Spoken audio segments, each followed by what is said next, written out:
Shalom sahabat Alpetra Mistik, kita berjumpa kembali dalam seri pemahaman Alkitab, Kitab Ibrani, surat kepada orang Ibrani. Kalau di sesi yang pertama kita sudah mendapatkan pengantar dari Bapak Pendeta Dr. Heri, halo abang saya. Dan hari ini kita lanjut ya serinya di surat kepada orang Ibrani. Nah, sebelum mulai seperti biasa, silakan Bang untuk menyapa terlebih dahulu Sobat Alpetra.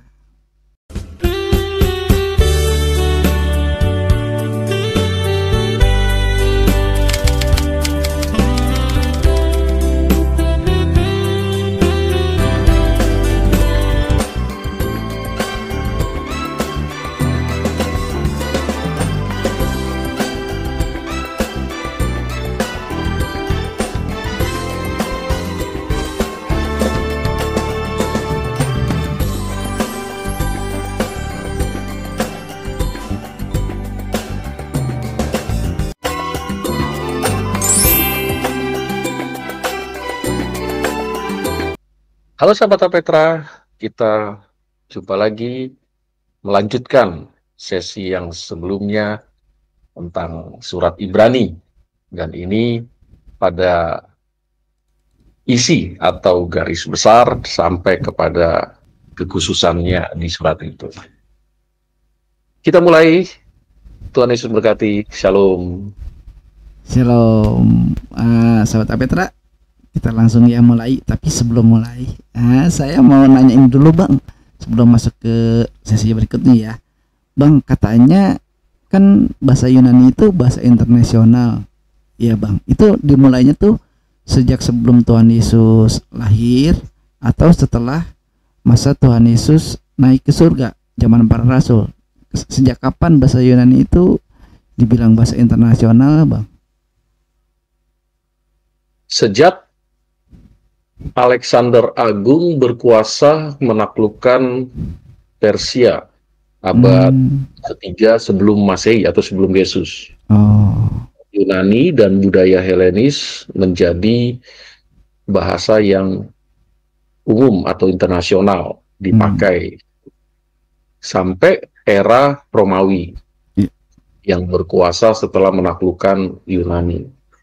Dan di era Yesus, bahasa Yunani dipakai, bahasa Latin Yesus juga paham di sana, termasuk juga bahasa Aram selain Ibrani ya. Dan di tangan kita Perjanjian Baru adalah bahasa Yunani selain Perjanjian Lama bahasa Ibrani. Oh, makanya berarti seperti yang Abang jelaskan di pendahuluan ya, bahwa surat Ibrani ini ada di rentetan PL juga, suratnya kepada orang Ibrani tetapi dalam bahasa Yunani. Itu sebabnya dalam bahasa Yunani ya Bang ya. Betul sekali. Iya. Iya. Oke, baik Bang, kita mulai aja ke pertanyaan pertama saya untuk seri berikut ini. Bang, bisa dijelaskan ke Sobat Alpetra garis besar dan juga bagian utamanya dari surat Ibrani ini? Ya, garis besar dari surat Ibrani sebanyak atau sejumlah 13 pasal ini bertemakan tentang kristologi atau wibawa Kristus, superioritas Kristus dalam surat Ibrani, baik pasal 1 sampai pasal 10 hingga pasal 13 ya. Karena kalau kita melihat di Ibrani pasal yang pertama, ayat 1, pasal 4 ayat 13, oknum Kristus sudah disebut di sana oleh penulisnya, ya. Yaitu Kristus lebih unggul dari nabi-nabi. Ya, Ibrani 1 ayat 1 sampai 4 ya. Dalam Perjanjian Lama atau tercatat dalam sejarah nabi-nabi, perkembangannya membuktikan bahwa Kristus lebih unggul. Dan nabi di sini tentu dalam pernyataan yang ada di dalam Perjanjian Lama ya. Abraham juga disebut nabi, Musa juga disebut nabi selain Musa juga adalah dari keturunan imam atau anak dari Harun. Bahkan Musa menubuatkan tentang Yesus, Ulangan 18. Nah, Kristus juga lebih unggul dari malaikat kalau kita membaca dalam Ibrani pasal 1, pasal 2 ya, sampai ayat 18. Yesus lebih unggul dari malaikat ya. Hal ini ditunjukkan dari ayat-ayat yang saya sebutkan tadi ya. Karena penekanan utama tentang Kristus dari pasal 1 sampai pasal 3 garis besar surat Ibrani, Kristus sentris atau Kristus menjadi pusat. Ya.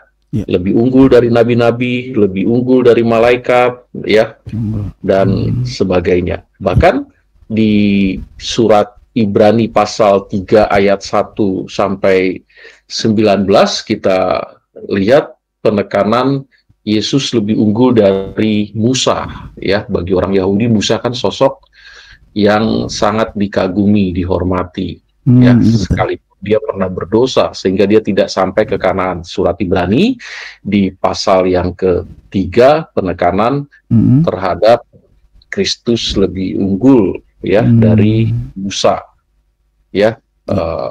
Dan kalau kita lihat juga Ibrani 4 ayat 1 sampai 13, Kang Alfa, garis besar itu mengatakan Yesus lebih unggul dari Yosua, ya, sekalipun Yosua adalah asisten dari Musa. Ya, tapi surat Ibrani menjelaskan ayat 1 sampai 13 pasal yang keempat bahwa Yosua dalam pelayanan, dalam tugas, dalam karya dan lain sebagainya, ya, gambaran tentang Yesus ada di sana. Bahkan Yosua menekankan supaya seluruh masa umat Israel mengikuti Allah, yaitu Jehovah, ya, yang sudah diperkenalkan oleh gurunya Musa, ya. Tapi kalau kita baca ayat 1 sampai 13 pasal 4, penekanan Kristus lebih unggul dari Yosua. Begitu Kang Alpa sekilas terhadap garis besar ya, di pasal 1 sampai pasal 4. Itu ya. Jadi bagian-bagiannya ini yang harus juga ya kita pahami ya, sahabat Apetra, karena ini tadi ditekankan oleh Abang Kristosentris. Jadi Ibrani ini juga memberitakan Injil ya Bang ya, memberitakan tentang Tuhan Yesus Kristus. Jadi Kristosentris hampir sama isinya dengan surat-surat lain, apalagi keempat Injil ya Bang. Pasti ada korelasinya ya. Iya, betul Kang Pak. Ya. Baik Bang. Nah, terus Bang, kena waktu yang di podcast lalu juga kan saya tanyakan di pertanyaan terakhir itu mengapa gitu surat Ibrani ada rentetan perjanjian baru dan sudah dijelaskan oleh Abang. Nah, berkaitan dengan itu pertama. Bang, iya, berkaitan dengan itu sekarang saya nanyanya apa sih Bang keunikannya sampai surat Ibrani ini begitu luar biasa ya, gitu. Keunikannya apa aja Bang dalam surat Ibrani? Ya, keunikannya kita lihat dalam surat Ibrani karena dari pembukaan atau awal tidak menyebut tempat atau jati diri pembaca seperti surat-surat Paulus, seperti surat Petrus, surat Yohanes ya, ditujukan kepada seorang ibu, kepada Gaius, surat Yohanes, Paulus ke kota, suratnya ke kota Roma, Tesalonika, khusus orang Kristen di sana. Keunikan pertama tidak menyebut tempat, tapi sepertinya bermaksud untuk mereka yang berlatar belakang Yahudi, Kang Alfa dan sahabat Alpetra, ya, karena di dalamnya terdapat tradisi yang dulu mereka hidup di dalam zaman perjanjian lama atau masih dalam Torati, tapi mungkin karena murid-murid Yesus sudah pernah berjumpa dengan mereka dan membawa mereka kepada Kristus, ya. khususnya Paulus, bahwa yang dulu ku anggap untung sekarang rugi, ya, hidup dalam ketetapan atau hukum Taurat seperti itu. Nah, tapi penekanan utama dari penulis Ibrani, sekalipun tidak disebutkan inisialnya, berbeda dengan surat Paulus, tapi tidak menggugat kita. Penekanan utama bahwa Yesus segalanya, Yesus sebagai pusat dari keimamatan, ya. Di pasal 6, di pasal 7 dan 9 yang menyangkut tentang korban bakaran, eksekusi yang dilakukan oleh imam besar, sudah tidak ada lagi karena Yesus sudah mengcover semuanya saat di kayu salib. Nyajian rasanya ya, bukan dari korban gitu. Iya, Pak. Lalu keunikan lainnya kita lihat di sana, yaitu Yesus disandingkan dengan imam besar. Puji Tuhan, saudara, dan kita tetap mengingat ya prioritas di dalam kehidupan kita. Cinta Tuhan, cinta keluarga, jaga kesehatan. Ya, sahabat Petra, jadi kita lihat di sana dari keunikan lainnya. Misalkan di dalam Perjanjian Baru, kitab atau surat Ibrani lah yang mengembangkan konsep pelayanan Yesus sebagai imam besar, ya. Sehingga kalau kita membaca di pasal 3, pasal 4 ada Melkisedek di sana. Dikaitkan, ya, bahwa Melkisedek gambaran Tuhan Yesus sebagai imam besar yang agung, yang menjamin, ya, yang langsung kita bisa datang tanpa ada bantuan atau media, yaitu imam. Sehingga kita sebagai orang yang berharap berdoa kepada Tuhan Yesus tidak lagi melalui pendeta, imam, ya, langsung, atau sosok yang dikuduskan, dikultuskan, ya. Tidak melalui Maria. Kalau Kristen Protestan tidak melalui Maria, ya, tapi langsung kepada Yesus, seperti itu. Nah, keunikan selanjutnya kita lihat ajaran tentang Kristus ini sangat variatif, kaya. Setidaknya ada 20 gelar di dalam surat Ibrani. 20 gelar ya. Nama Yesus, ya. Jadi melampaui gelar-gelar atau nama Yesus yang diinisialkan, ya. Misalnya Injil Yohanes menyebut akulah jalan, kebenaran, akulah terang, akulah roti hidup, dan lain sebagainya. Sementara di surat Ibrani keunikannya melebihi atau melampaui dari kitab-kitab yang lainnya di Perjanjian Baru, sebutan atau variasi nama dari Yesus. Begitu, Kang Alfa, mengenai keunikan-keunikannya, ya. Wah, gelarnya memang untuk meyakinkan si penerima surat ini, yaitu dari kalangan orang Yahudi, lalu bertobat, terima Yesus, ya. Dia mengalami kelahiran kembali atau lahir baru, lalu seorang yang menulis surat ini meyakinkan, ya, bahwa di Perjanjian Lama Yesus sudah ada, ya, atau di dalam Perjanjian Lama diberi petunjuk bahwa typologi Yesus, ya, yang diucapkan oleh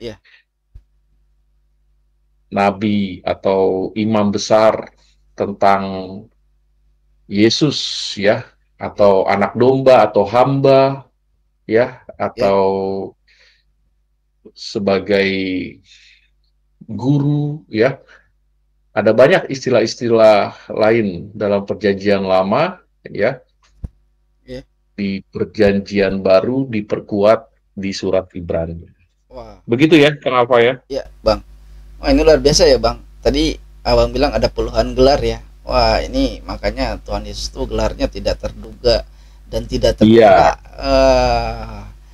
Makanya kalau bilang ada ini gelarnya 1000, ini gelar 2000, wah Tuhan Yesus tidak terhitung gelarnya, banyak sekali gelarnya. Iya. Iya. Nah, Bang, lalu kalau kita tadi udah bicarakan tentang bagian utamanya, terus ada ciri khasnya, ada keunikannya, Bang. Nah, kalau ini yang terlewatkan, Bang, tema kuncinya Ibrani itu jadinya apa, Bang? Tema kunci, nah ini sahabat Alperta kalau membaca berulang-ulang pasal 1 sampai pasal 13 bisa membuat tema sendiri ya. Oh, iya. Misalkan temanya adalah superior Yesus Kristus. Karena di pasal 1 Yesus lebih unggul dari malaikat, Yesus lebih unggul dari imam atau nabi, Yesus lebih unggul dari Musa dan lain sebagainya ya. Atau kita bisa juga katakan temanya Yesus sebagai imam besar, satu-satunya imam agung, bisa ya, yang tidak lagi datang kepada pengantar, tidak lagi datang kepada sosok yang ditunjuk, misalnya majelis, misalnya pendeta, misalnya orang kudus, tidak. Nah, Yesus menerima siapapun yang mau datang kepada dia tanpa ada perantara lain. Nah, begitu. Kalau kita mau singkat atau shortcut ya, temanya Yesus sebagai imam besar yang agung, yang tidak lagi menjadi perantara seperti pendeta, ya, seperti itu. Memberkati langsung, ya. Pendeta, apa kuasanya memberkati kita? Coba. Ya, pemimpin gereja, apa kuasanya memberkati kita? Nah, ini Yesus memberkati kita langsung. Nah, surat Ibrani, kalau kita buat tema, silakan sahabat Alpetra atau pendengar ketika merenungkan membuat sendiri. Misalnya gelar-gelar Yesus dalam surat Ibrani menjadi tema, bisa ya.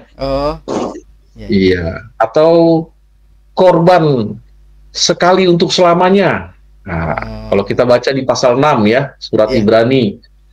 Atau di pasal 9 sampai pasal 10, jangan melepaskan iman. Nah, itu kan bisa tema karena bicara tentang kemurtadan ya. Nah, begitu kan apa ya? Tema bisa dibuat sendiri hasil dari perenungan ya. Kalau sahabat peta mungkin bertanya, saya temanya apa? Saya akan mengatakan temanya Yesus segalanya ya. Iya. Kalau dulu kan di Perjanjian Lama Musa yang dicari-cari ya, atau Harun ya, atau rohaniawan minta didoakan, berharap dapat berkah, padahal kita bisa berdoa sendiri, nggak usah pakai perantara ya. Nah, jadi saya membuat tema pribadi Yesus segalanya ya, begitu. Jadi kalau saya kan ambil kuncinya dari surat Ibrani ini, iman di dalam Tuhan Yesus Kristus, gitu, boleh ya Bang? Ya, karena di pasal 11 bicara tentang iman, definisinya, hakikatnya. Betul. Di pasal 11 ayat 1, ya silakan Kang Alfa membuat begitu ya. Seperti itu, sahabat Alpetra bisa buat apa yang sudah didapat dari perenungannya. Perenungannya kan pasti membaca. Betul. Ini jadi sahabat Alpetra dalam memahami Alkitab ternyata enak kan, karena di Alpetra Ministry itu memberikan solusi bukan deskripsi. Jadi sahabat Alpetra sekalian nonton ini dapat pengajarannya, juga bisa dipelajari ya, dan caranya juga dikasih tahu kan. Nah, jadi sahabat Alpetra jangan lupa kasih tahu temennya, saudaranya, atau kenalannya untuk subscribe di channel Apetra Ministry. Banyak kejutan yang akan mengejutkan iman Anda. Woi, gitu ya. Oke, Bang. Nah, Sobat Apetra, kita sekarang mau masuk ke Ibrani pasal yang pertama ya. Nah, di Ibrani pasal pertama ini ada 14 ayat dan banyak yang bisa kita gali tentunya dari ayat-ayat ini ya. Saya akan memberikan contoh nih, misalnya ya, nanti sahabat Apetra boleh berkomentar nih untuk tayangan berikutnya ya, karena akan membahas pasal yang kedua dan seterusnya nih. Di pasal yang pertama ini misalnya ya, kita akan tadi udah disinggung sama abang ya, bahwa Tuhan Yesus itu ternyata jauh lebih tinggi daripada malaikat-malaikat, daripada nabi-nabi bahkan ya bang ya. Nah, saya ini sekarang mau nanya nih bang, arti dari ayat yang ketiga itu apa bang? Dari ayat yang ketiga, Ia adalah cahaya kemuliaan Allah dan gambar wujud Allah, dan menopang segala yang ada dengan firman-Nya yang penuh kekuasaan, penyucian dosa. Ia duduk di sebelah kanan yang maha besar di tempat yang tinggi. Di ayat 3 pasal 1 surat Ibrani, penulis memperkenalkan dialah yang ditunjuk sebagai yang sulung. Dialah yang ditentukan oleh Bapaknya sebagai korban untuk orang berdosa. Nah, ini sesuai nih dengan tulisan Yohanes Injil ya. Kalau kita baca di pasal 7, pasal 8, dia adalah yang sulung, yang ditunjuk. Nah, di surat Ibrani dikatakan ia adalah cahaya kemuliaan ya, manusia yang sudah gelap, manusia yang sudah berada dalam kejatuhan, dosa, hilang kemuliaan Allah. Allah menerangi dengan mengutus putranya yang tunggal ya, supaya tidak lagi gelap tapi terang. Kalau di surat lain, di Injil lain, kitab lain selain Ibrani, yaitu Injil Yohanes, Yesus memperkenalkan akulah terang. Ya, cahaya itu kan menunjukkan sifat Allah yang adalah terang ya. Yesus datang menerangi yang gelap mata manusia, yang tidak ada jalan, tidak ada arah. Inilah Yesus, cahaya kemuliaan Allah itu. Begitu Kang Alfa. Dan ditambah lagi dengan gambar wujud Allah. Karena Allah datang ke dunia, makanya perlu nama. Malaikat bilang kepada Maria, kepada Yusuf, kasih nama ya, namanya Yesus. Nah, kan Allah datang ke dunia, makanya perlu nama ya, dan menjadi sama dengan manusia. Namanya siapa? Yesus. Karena namanya Yesus, maka dia seperti ya layaknya manusia dalam kandungan 9 bulan, lalu bersalin Maria ya, bertumbuh berkembang ya, mulai dari batita, balita, teens atau remaja, lalu youth, muda, dan dewasa ya. Itulah perkembangan Yesus yang ditentukan oleh Bapaknya menjadi manusia. Sang Firman menjadi manusia. Baik. Nah, Bang, ini Allah terakhir nih Bang, pertanyaannya. Bang, itu kalau dari ayat 5 sampai 12 kok banyak merujuk ke kitab Perjanjian Lama, Bang? Apakah karena memang seperti yang sudah Abang jelaskan bahwa ini untuk orang Yahudi ya, yang bisa bahasa Ibrani gitu maksudnya.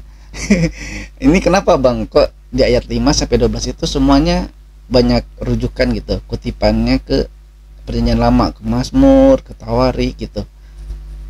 Ya, karena apa? Sesuai dengan latar belakang surat Ibrani ditujukan kepada mereka yang punya tradisi Judaisme atau Yahudi, lalu mereka percaya kepada Kristus.